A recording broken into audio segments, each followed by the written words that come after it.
मला हे काही करायचं नव्हतं, पण एका ठिकाणी मी एक गोष्ट वाचली होती की एक सच्चा भक्त देवाला हमेशा सांगायचा की मी तुझा सच्चा भक्त आहे, माझ्यावर संकट आलं तू माझ्यासोबत राहायचं. देवाने सांगितलं राहील.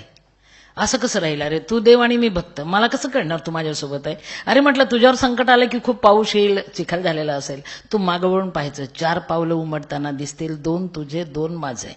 यस. भक्त म्हटला यस. आलं ना त्याच्यावर संकट, पाऊस पडायला लागला, चिखल झाला, त्यांनी मागवळून पाहिलं, 4 पाय उमटत होते. त्याला वाटलं क्या बात आहे, भगवान हमारे साथ है. जास्त संकट आलं आणि त्यांनी मागवळून पाहिलं, हा आहे की नाही, थोडं डाऊट आलं त्याला. आणि नंतर लक्षात आलं की 2च पावलं उमटतात, 2 नाहीच आहे. राग आला, अरे तुला कोणी देव केलं रे, तू देव आहेस की दगड आहे रे? भांडायला गेला. देवानी सांगितलं का रे? अरे म्हटलं 2च पाय होते आणि त्यावेळेस तू नव्हता माझ्यासोबत, मला तेव्हा तुझी गरज होती. वेडा आहेस का?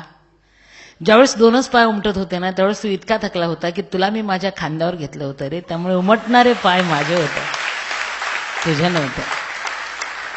सिंधुताई सपकाळ काय करू शकते रे बाबा? काही करू शकत नाही. करता करविता कोई और है, जगात देव आहे विश्वास ठेवा. मी मानते, तुम्ही माना, अनुभव हीच खात्री. पुढचं बोल.